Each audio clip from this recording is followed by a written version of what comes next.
Commander Vextrafal stared at the holographic display with the expression of someone who had just discovered their perfectly organized sock drawer had been invaded by chaos gremlins.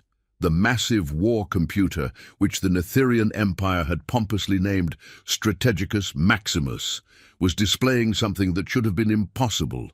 "What do you mean the target planet is flagged?" Vextrafal's three eye stalks twitched in unison, a sure sign of impending nervous breakdown. Sub-Commander Klaxoth, who had the unfortunate job of being the bearer of bad news, cleared his throat with a sound like a deflating balloon. "Sir, the planet designation reads Earth, and, well, it's highlighted in what can only be described as panic red. The Netherian invasion protocol was supposedly flawless. For 743 years, they had conquered exactly 1,097 planets using the same methodical approach. Step 1, identify target. Step 2, analyze defenses. Step 3, overwhelm with superior technology. Step 4, collect resources and move on. Simple, efficient, foolproof. But Earth was making their supercomputer have what could only be described as a digital anxiety attack. "Perhaps," Klaxoth suggested hopefully, "it's a glitch." Strategicus Maximus immediately responded with a sound that was definitely not programmed into its usual repertoire, something between a whimper and the noise a refrigerator makes when it's about to die. The display flickered, showing a stream of data that made absolutely no sense. Warning. Species classification, impossible. Threat level, undefined. Recommended action, consider retirement. Vextrafal's central eye stalk focused on the screen with laser intensity. "Did our military supercomputer just suggest we get a hobby instead of conquering this planet?" "It appears so, sir. Also, it's been playing what sounds like funeral music for the past 3 minutes. The truth was, Strategicus Maximus had encountered something that violated every known law of military logic. The computer had cross-referenced Earth against the galactic database of conquered worlds, the universal registry of extinct species, and even the comprehensive guide to things that go boom when you shoot them. The results were disturbing. According to the files, humans had somehow managed to be simultaneously the most peaceful and most violent species in the galaxy. They created beautiful art and then used it to insult each other. They invented medicine to save lives, and then immediately used the same knowledge to create weapons. They had split atoms for energy and then wondered if they could use that for fireworks. "Sir," Klaxoth said, his voice getting progressively squeakier, "I've been reading the behavioral analysis reports, and humans appear to do things just to see what happens. That's impossible. No intelligent species would experiment without proper safety protocols. They invented something called extreme sports, sir. Apparently they throw themselves off cliffs for fun." Vextrafal's eye stalks crossed. "They throw themselves off cliffs for recreational purposes?" "Yes, sir. And they've also been observed putting chemicals in their food that cause pain, then calling it spicy and eating more of it." The war room fell silent, except for the continued funeral dirge emanating from Strategicus Maximus. Finally, Vice Admiral Quarthak, who had been quietly reviewing invasion protocols, spoke up. "There's another problem, sir. According to the Deep Space Reconnaissance files, humans have been observed by 17 different civilizations." "Observed how?" "Well, sir, the Flixarian Empire tried to study them in 2847 and ended up in therapy for 3 centuries. The Zoltharian Collective attempted a cultural exchange program and immediately requested a memory wipe. And the Quentari, well, the Quentari don't talk about it anymore." Vextrafal stood up, his 6 arms gesticulating wildly. "Are you telling me that 17 advanced civilizations have encountered these humans and not a single one has managed to conquer them?" "Actually, sir, it's worse than that. They didn't even try to conquer them. The reports all say the same thing. Humans are complicated. De Strategicus Maximus chose that moment to project a holographic summary of human behavior that looked like it had been written by someone having a mental breakdown. Humans. They will befriend deadly predators and keep them as pets. They will argue about anything. They will turn survival into games. They will make food so spicy it requires medical attention. They will compete to see who can carry the most grocery bags in one trip. They will... Error, logic circuits overloading. It's having another episode, Claxorth observed helpfully. The truth was getting stranger by the minute. The more the Netherian command reviewed the files, the more they realized that humans didn't just break the rules of warfare. They seemed to be completely unaware that rules existed in the first place. "Look at this," Quarthak said, pulling up a report from a Vorthakian scout ship. They observed a group of humans who deliberately made their shelter building into a competitive sport. They called it construction, and they actually enjoyed the process. That's actually quite logical," Vextrafal said, relief evident in his voice. "Sir, they were building houses shaped like giant shoes." "What?" "And some of them were upside down." The war room erupted in confused chatter. "How do you invade a species that treats logic like a suggestion?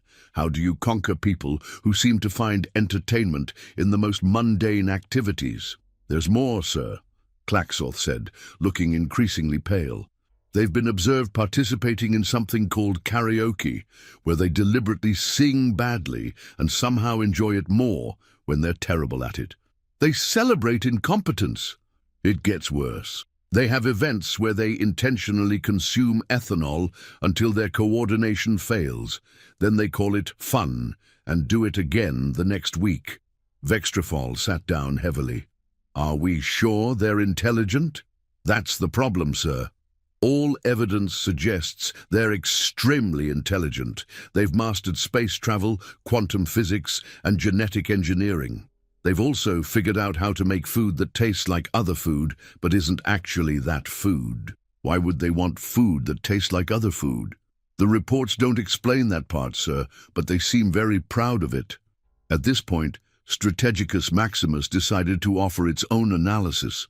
Conclusion: humans operate on a logic system that appears to be based on chaos theory, random variables, and what they call because why not.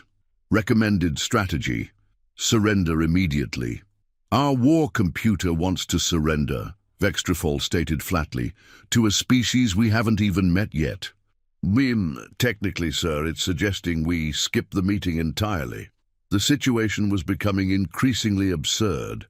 The Netherian Empire, which had conquered nearly 1,100 worlds with ruthless efficiency, was being stumped by a species that apparently thought difficulty was a feature, not a bug.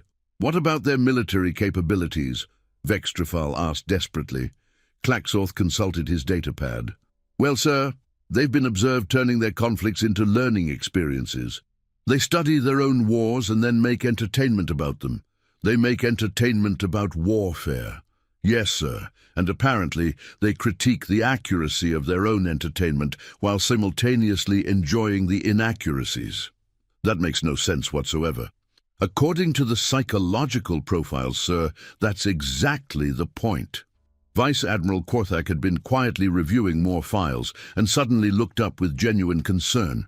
"Commanders, I think we have a much bigger problem. Bigger than a species that defies logic. The files indicate that humans have been in contact with the Galactic Council for over 50 years. "What? Why weren't we informed?" "Because, sir, the Galactic Council has classified all human-related information as need to know, and apparently nobody needs to know." What does that mean?" "It means, sir, that the Council has been deliberately keeping humanity a secret from the rest of the galaxy." The implications hit everyone simultaneously. The Galactic Council, that august body of advanced civilizations that governed interstellar relations, had been hiding an entire species from the galaxy at large. "Why would they do that?" Vextrafal asked, though part of him was beginning to suspect the answer. The classification notes suggest that humans have a tendency to complicate things. Complicate how? Well, sir, apparently they asked the council why they didn't have democratic elections. Democracy?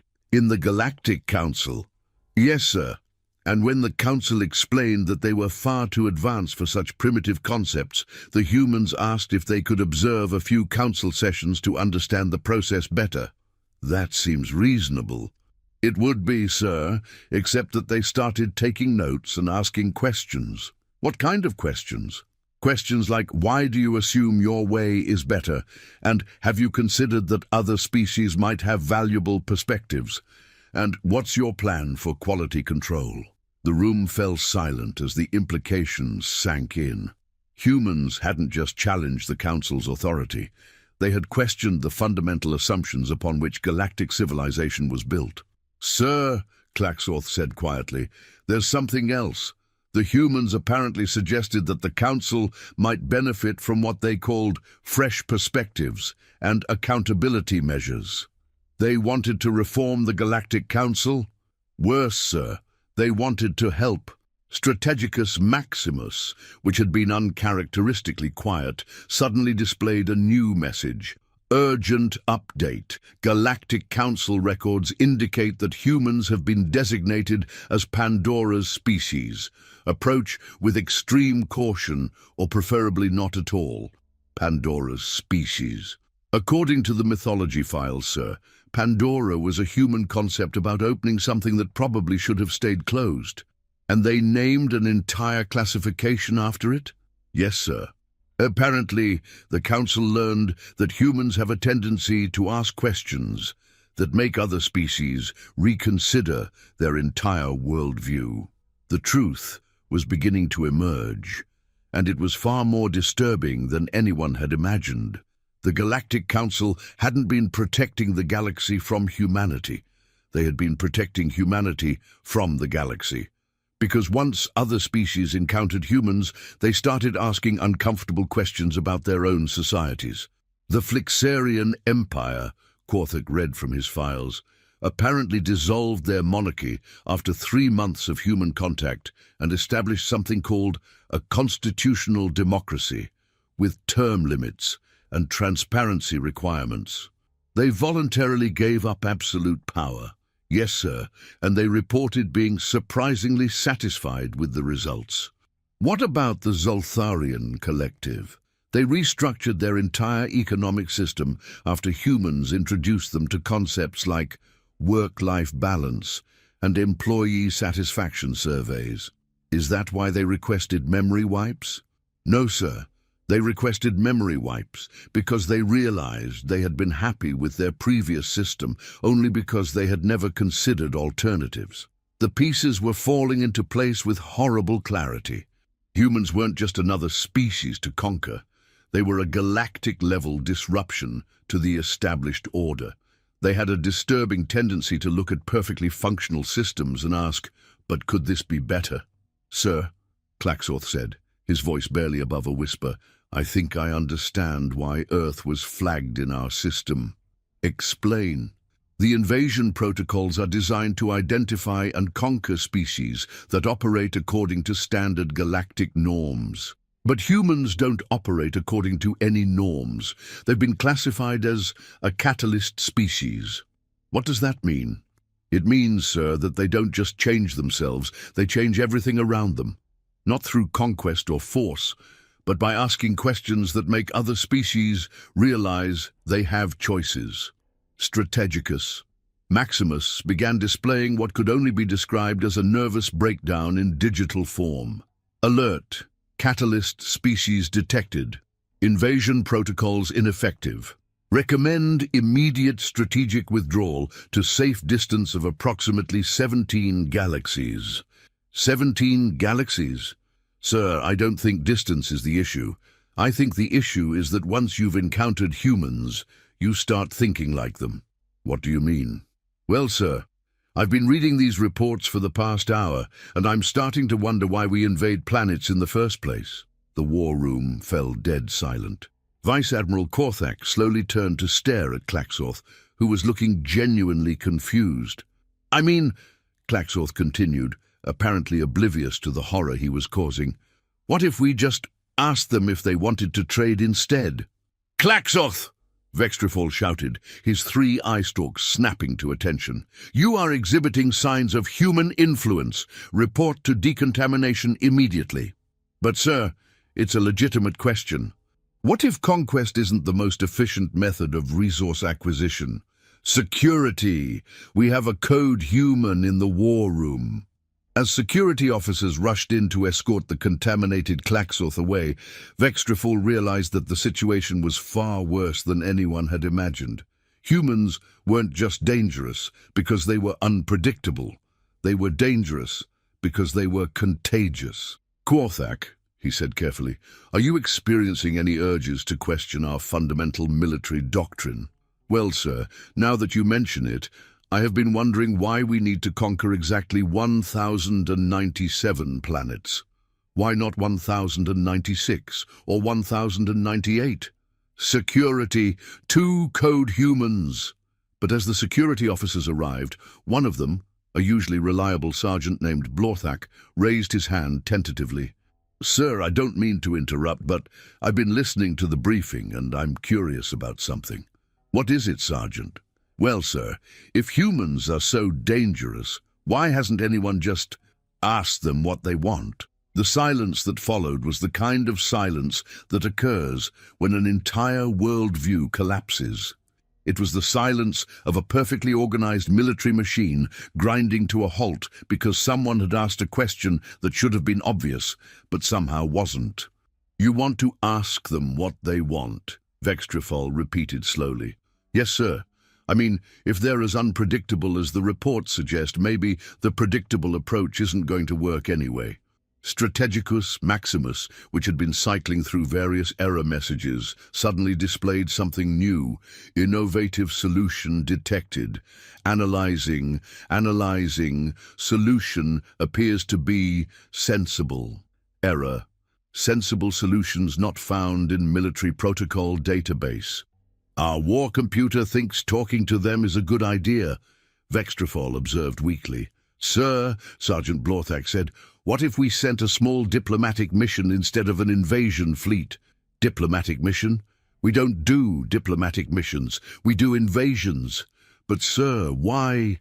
And there it was, the question that had been lurking beneath the surface of every military briefing for 743 years.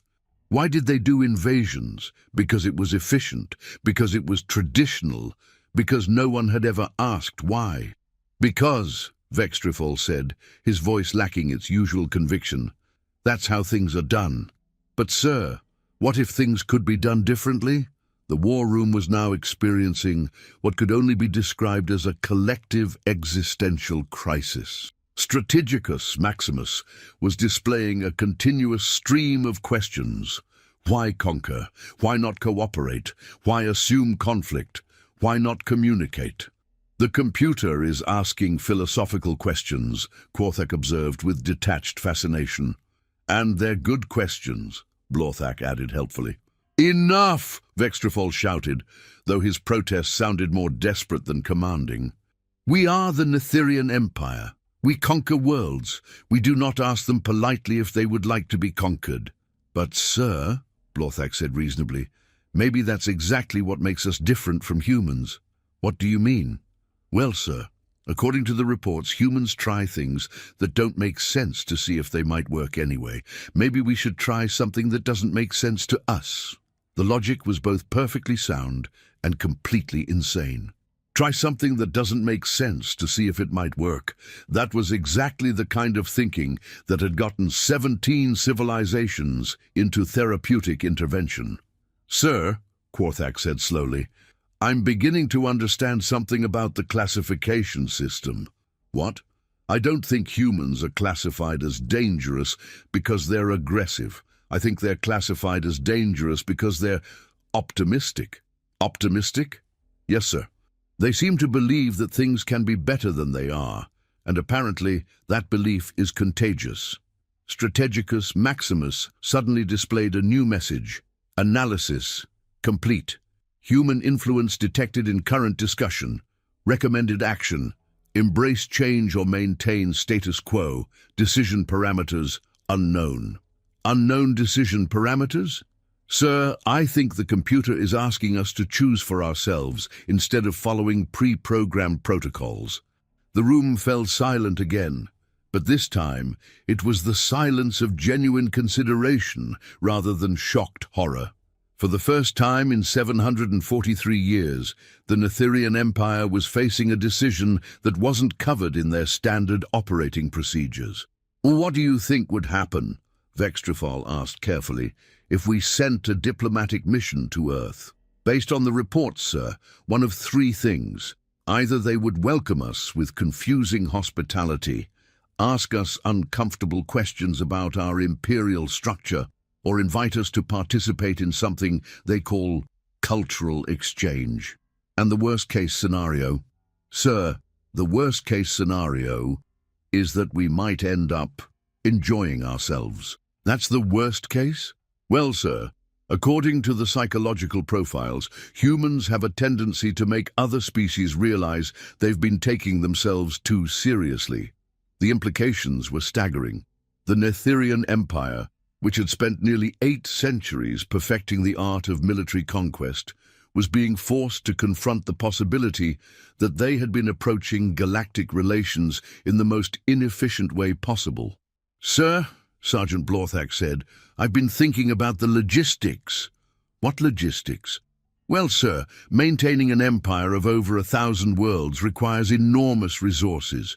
But what if some of those worlds actually wanted to be part of the empire?" "Wanted to be part of it?" "Yes, sir. What if we offered them something they actually needed instead of just taking what we wanted?" Strategicus Maximus began displaying calculations at an incredible rate. Analyzing resource allocation, comparing conquest costs to cooperation benefits. Results: cooperation models show 347% efficiency improvement. "The computer thinks cooperation is more efficient than conquest," Vextrafol stated, his voice hollow with disbelief. "Sir, that's not even the strangest part. The strangest part is that it took us this long to ask." And there it was, the fundamental question that had been hiding in plain sight for centuries. Why had no one ever asked whether their approach was the best one? Why had efficiency become equated with tradition? Why had no one ever wondered if there might be better ways to achieve their goals? "We need to send a diplomatic mission to Earth," Vextrafal said finally. "Sir, if humans are as dangerous as the reports suggest, then we need to understand that danger. And if they're as contagious as they appear to be, then we need to understand what we're catching before it spreads any further." "And if it's already spread, sir?"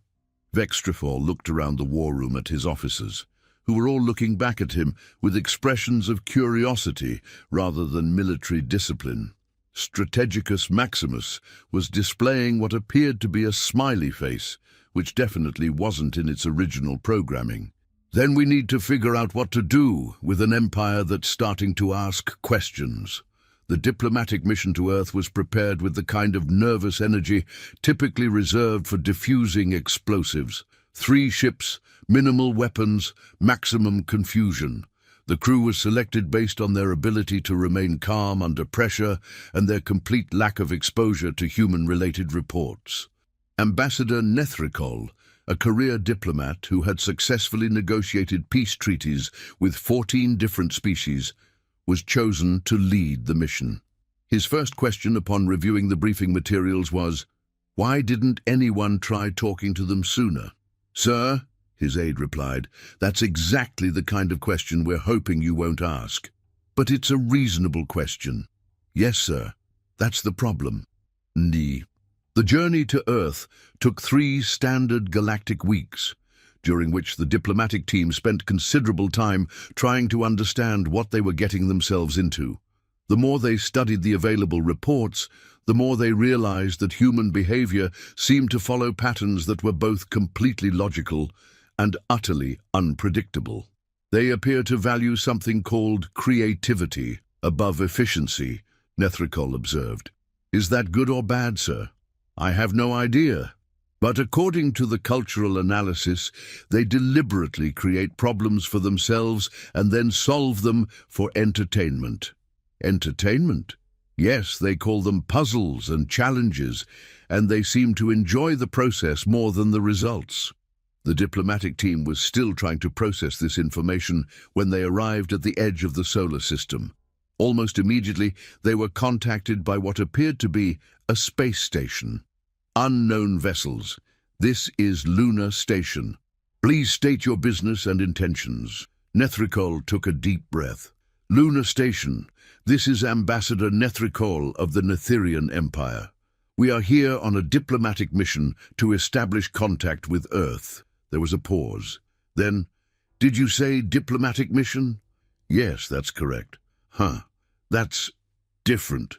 Most species usually try the whole surrender or die thing first.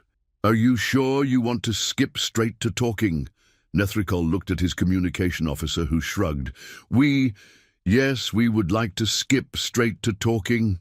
Cool. Stand by for escort, and welcome to the solar system.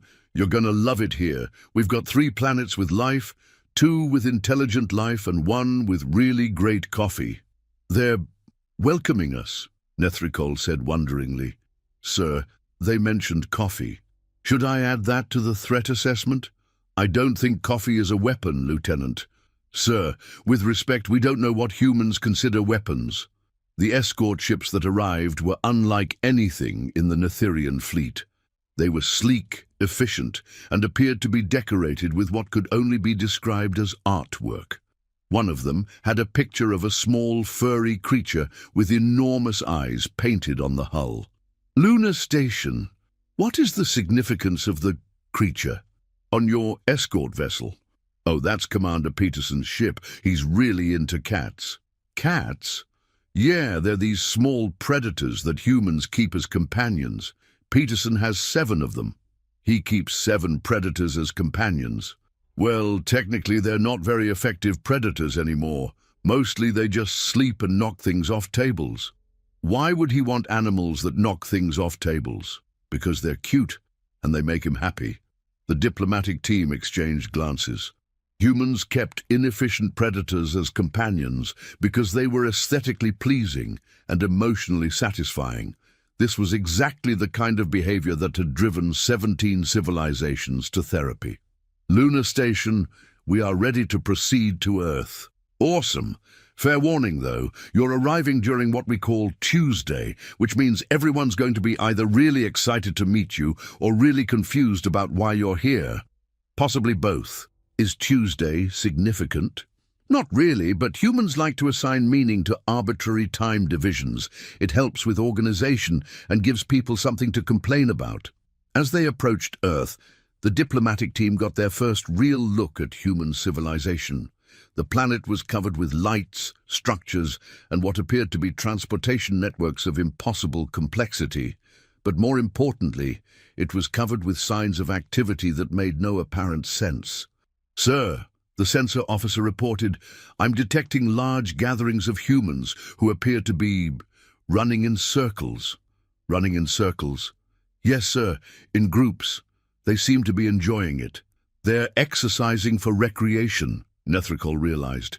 They're making themselves tired on purpose. Sir, I'm also detecting groups of humans who appear to be hitting small balls with sticks and then chasing them.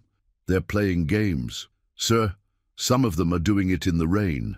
The true scope of human behavior was becoming clear. They didn't just do things for survival or efficiency. They did things because they found them interesting, enjoyable, or challenging. They had turned necessity into choice, and choice into entertainment. Lunar Station, we are ready to land. Great! We've prepared a landing area at the United Nations headquarters in New York. You'll be met by Secretary General Maria Santos and a full diplomatic team. Secretary General? Yeah, she's the elected representative of the United Nations, which is the global organization that handles international relations and first contact protocols. Elected representative? Yep. Every few years, the member nations vote on who gets to be in charge of global diplomacy. It's actually pretty cool. She used to be a teacher before she got into politics. A teacher? Yeah. She specialized in helping young humans learn about different cultures and perspectives. Turns out those skills transfer pretty well to galactic diplomacy. The landing at the United Nations was unlike anything in Netherian experience. Instead of military formations or defensive preparations, there were crowds of humans who appeared to be celebrating. They were holding signs with messages like, "Welcome to Earth," and "Finally someone who talks first." Secretary General Santos met them at the landing pad with a smile that was both warm and slightly amused. "Ambassador Nethricol, welcome to Earth. I have to say, you've caused quite a stir." Her stir? Yes. Word got out that someone was coming to visit instead of conquer, and frankly, we're not sure how to handle it. Our first contact protocols are mostly designed around the assumption that visitors would be hostile, and we're not hostile. Well, you asked permission to land, and you said please. That's already more polite than most of our own species managers. As they walked toward the UN building, Nethricol couldn't help but notice that the humans around them seemed genuinely curious, rather than afraid. Children were pointing and asking questions. Adults were taking pictures and talking excitedly among themselves. "Secretary General Santos, aren't your people concerned about potential threats?" "Oh, absolutely. But they're also excited about the possibilities. Humans tend to be optimistic about new experiences, even when they probably shouldn't be. That seems inadvisable." It probably is, but it's also how we've managed to survive and thrive, despite making questionable decisions on a regular basis. The diplomatic meetings that followed were unlike anything in galactic history. Instead of formal negotiations or territorial discussions, the humans started with what they called getting to know each other. They served food, shared stories, and asked questions that had nothing to do with military capabilities or resource allocation.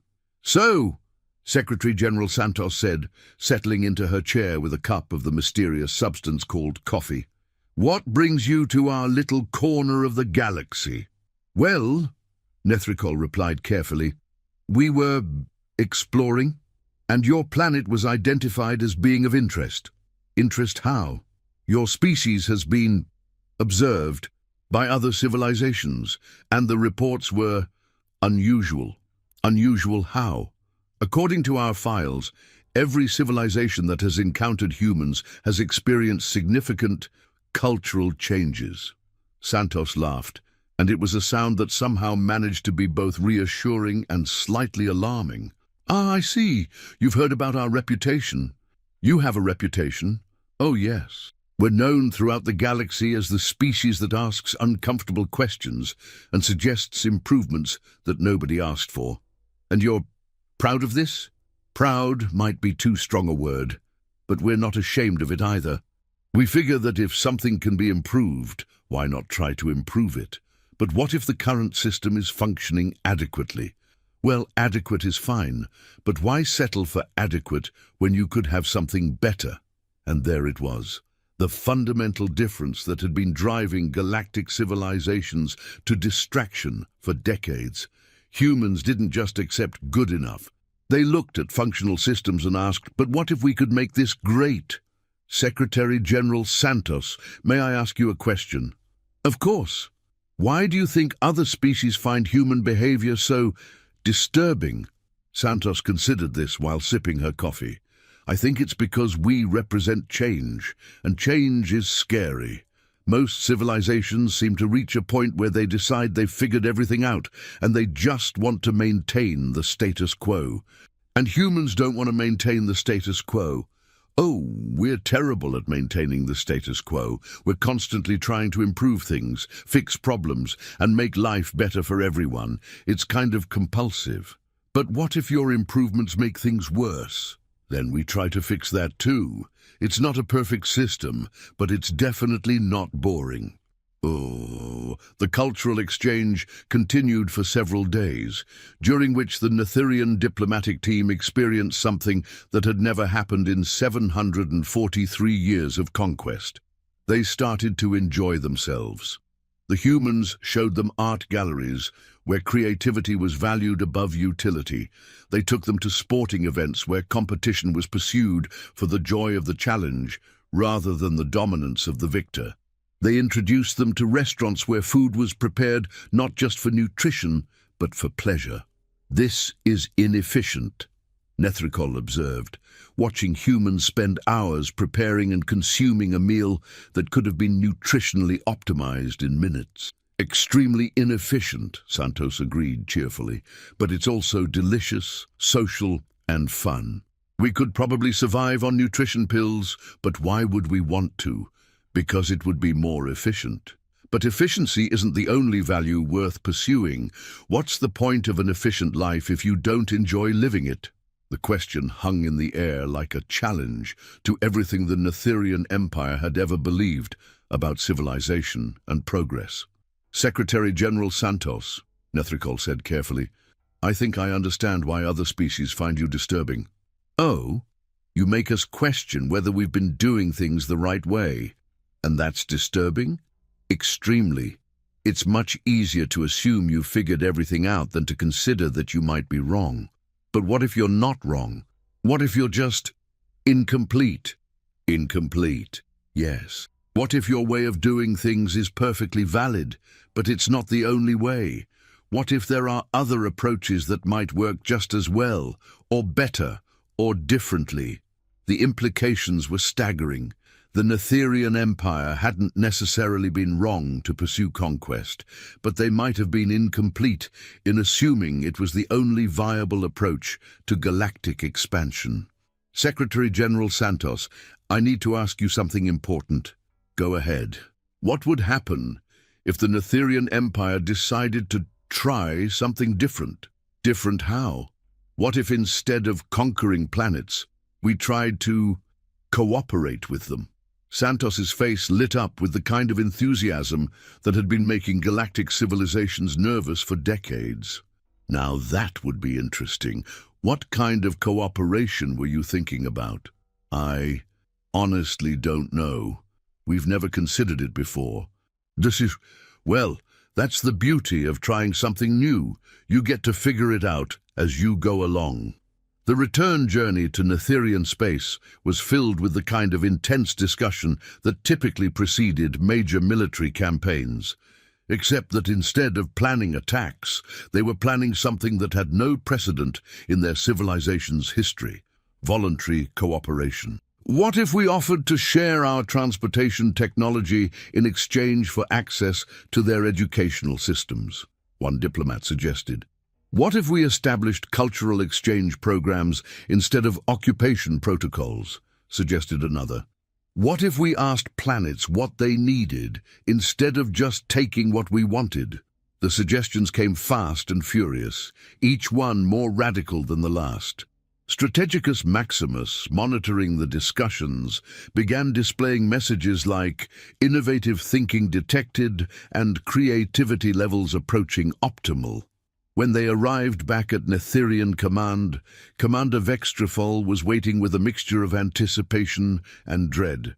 "Ambassador Nethricol, what did you learn about the human threat?" "Sir, I learned that humans aren't actually a threat in the traditional sense." "What do you mean?"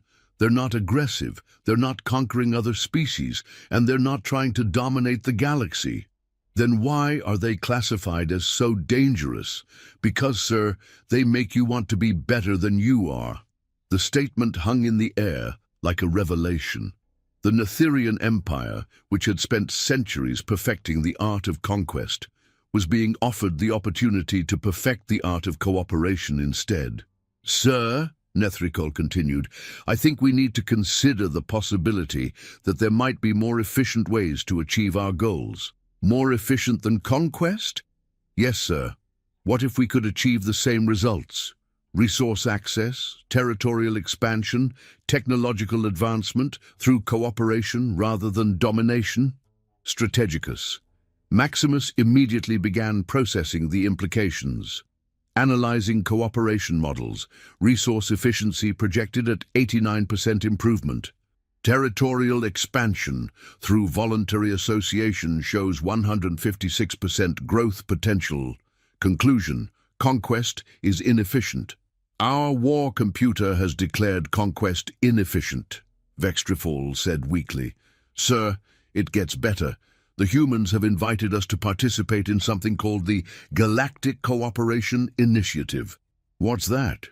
It's a new organization they're proposing that would facilitate voluntary cooperation between species instead of the current system of conquest, subjugation, and therapy. They want to reform galactic civilization. Sir, they want to improve galactic civilization. There's a difference.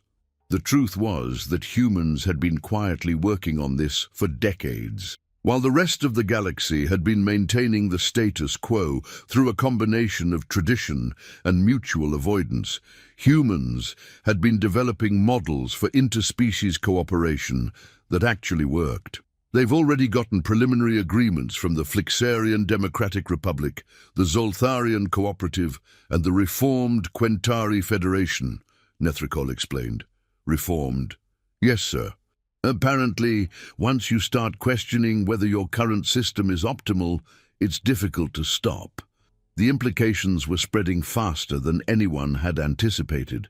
The human approach wasn't just affecting individual species, it was creating a cascading effect throughout the galaxy as civilizations began to reconsider their fundamental assumptions about how societies should function. Sir, Klaxorth said, returning from his decontamination session, I've been thinking. Oh no. Sir, what if the humans are right? Right about what? What if we've been approaching this all wrong? What if conquest isn't the best way to build an empire? Klaxorth, you've been exposed to human thinking. Your judgment is compromised. But sir, my judgment led me to question our methods, and questioning our methods led me to better solutions. Isn't that exactly the kind of improvement we should want? Strategicus Maximus, which had been listening to the conversation, displayed a new message. Observation. Lieutenant Klaxorth's logical processes have improved 34% since exposure to human concepts. Recommend similar exposure for all personnel.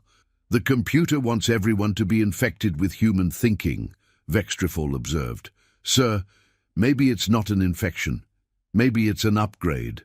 The conversation was interrupted by an incoming transmission from the Galactic Council. The holographic image of Council Prime Nexilorth appeared, looking substantially more frazzled than usual. Commander Vextrifol, we understand you've made contact with the humans. Yes, Council Prime. We sent a diplomatic mission. A diplomatic mission, without authorization. Sir, our invasion protocols flagged Earth as requiring special handling. We interpreted that as a recommendation for diplomatic contact. Commander, the humans have been contained for 50 years for good reason. Contained? Yes, we've been keeping them isolated to prevent exactly what's happening now. And what exactly is happening now? Chaos, Commander. Complete chaos. Do you know what they've done? What have they done? They've convinced the Zoltharian collective to implement something called worker satisfaction standards. The Flixarians have established transparency in government. The Quentari have started public consultation processes. It's madness. It sounds like improvement. It is improvement. That's the problem. Once you start improving things, where does it end? The truth was becoming clear. The Galactic Council hadn't been protecting the galaxy from humans. They had been protecting their own authority from human ideas about accountability, democracy, and continuous improvement. Council Prime, what exactly are you afraid of? We're afraid of change, Commander. We've had a stable galactic civilization for thousands of years. Why would we want to change that? Because stable doesn't necessarily mean optimal. Commander, you've been compromised. Sir, I've been educated. There's a difference. The transmission ended abruptly, leaving the Netherian command center in stunned silence. The Galactic Council, the august body that had governed interstellar relations for millennia, was opposed to improvement because improvement threatened their control. "Sir," Sergeant Blorthak said thoughtfully, "I think we have a choice to make." "What kind of choice?" "We can either continue following the Council's directives and maintain the status quo, or we can join the humans in trying to make things better. And if we choose improvement, then we become part of the solution instead of part of the problem." Strategicus Maximus displayed its analysis. Choice parameters: maintain current system with declining efficiency, or adopt improved system with exponential growth potential. Logical recommendation: embrace change. "The computer recommends embracing change," Vextrafol said. "Sir, the computer has been recommending change since we first encountered the human data. We just weren't listening." The realization hit like a revelation. Strategicus Maximus hadn't been malfunctioning when it encountered human information. It had been functioning perfectly. It had simply reached the logical conclusion that their current methods were suboptimal compared to available alternatives. "Nethricol," Vextrafol said finally, "send a message to Secretary General Santos." "What should I tell her, sir?" "Tell her the Netherian Empire would like to discuss joining the Galactic Cooperation Initiative." "Sir, the Council won't approve. Then we'll have to decide whether we're working for the Council or working for the improvement of galactic civilization." The decision was made with surprising unanimity. The Netherian Empire, which had spent 743 years perfecting conquest, voted to try cooperation instead. It wasn't just a change in tactics. It was a fundamental shift in philosophy, from taking what they wanted to offering what others needed. The response from Earth was immediate and enthusiastic. Secretary General Santos personally transmitted a welcome message that somehow managed to be both professional and warm. "Welcome to the future Netherian Empire. We think you're going to love what we're building together." The transformation that followed was unlike anything in galactic history. The Netherian Empire didn't just join the Galactic Cooperation Initiative, they helped expand it. Their military expertise was redirected toward peacekeeping and disaster response. Their conquest technology was adapted for exploration and infrastructure development. Their territorial expansion became voluntary association. Within 6 months, the initiative had grown to include over 200 worlds. Within a year, it had become the largest interspecies organization in galactic history. And within 2 years, the old Galactic Council found itself in the peculiar position of being invited to join an organization that was everything they had tried to prevent. "They want us to join them," Council Prime Nexilorth sputtered during an emergency session. "Yes, Council Prime, they've sent a formal invitation." "On what grounds?" "They say that the Council's experience in galactic governance would be valuable in helping to structure the new cooperative framework." "They want our expertise?" "Yes, sir. They want to learn from our successes and improve on our mistakes." "Improve on our mistakes?" "Yes, sir. They've identified several areas where the Council's historical approach could be optimized." The invitation from the Galactic Cooperation Initiative was unlike anything the Council had ever received. Instead of demanding submission or offering ultimatums, it simply asked, "Would you like to help us make things better?" The simplicity of the question was terrifying. For thousands of years, the Council had operated on the assumption that their way was the best way. Now they were being asked to consider whether their way might simply be one way among many. "What do they mean by better?" Council member Zorthik asked. According to their proposal, they mean more efficient, more equitable, more responsive to the needs of member species, and more adaptable to changing circumstances. "But our current system works." "Yes, but their question is, could it work better?" The debate that followed was unprecedented in Council history. For the first time in millennia, they were discussing not whether to maintain their authority, but whether their authority was being used in the most effective way possible. The humans have introduced something called evidence-based governance, the Council's research division reported. They make decisions based on what actually works rather than what has traditionally been done. That sounds logical. It is logical, Council member.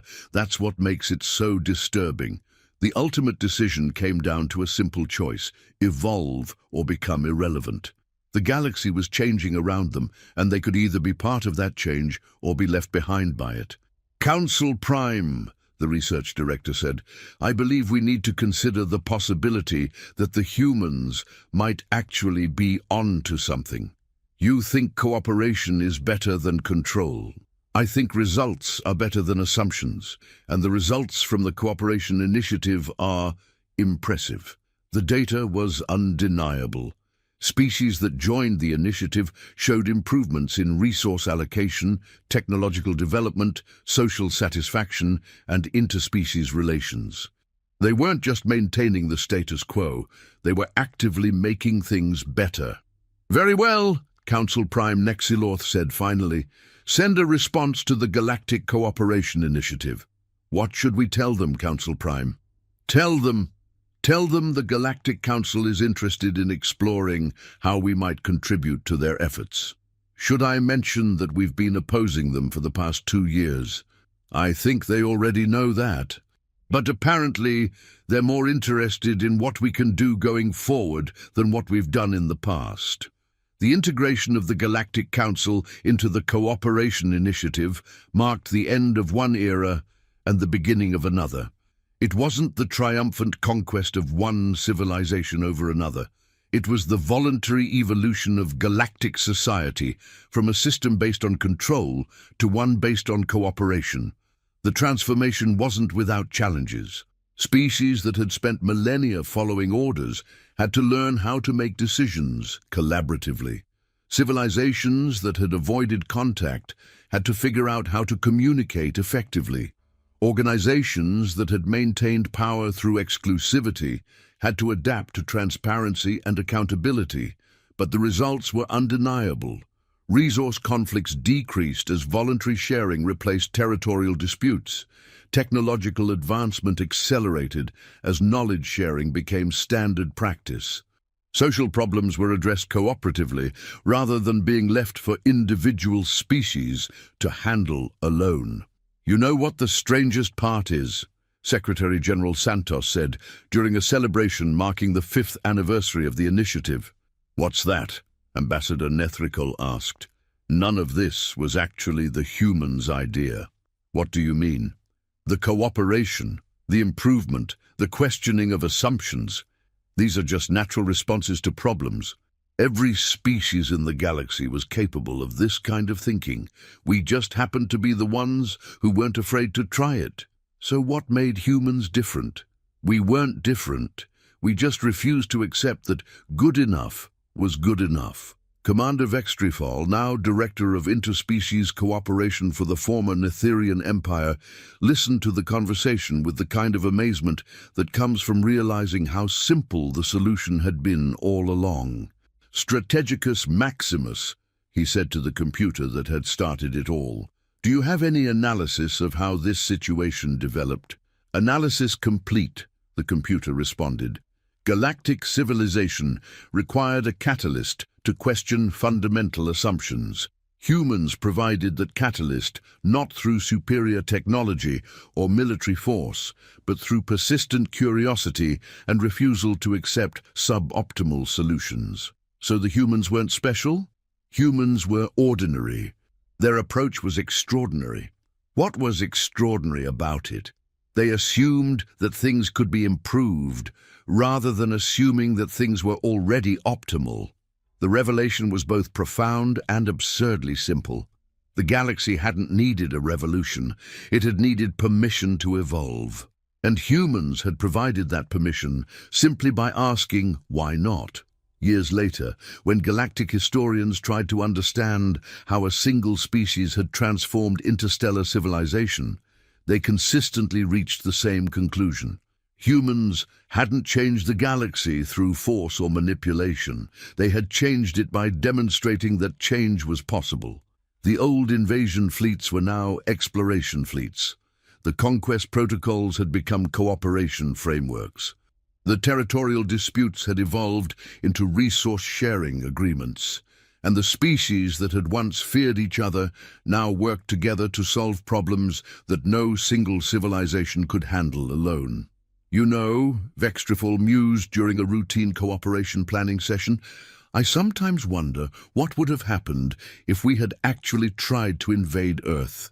According to the psychological profiles, Claxorth replied, the humans probably would have invited us to dinner and asked if we needed anything.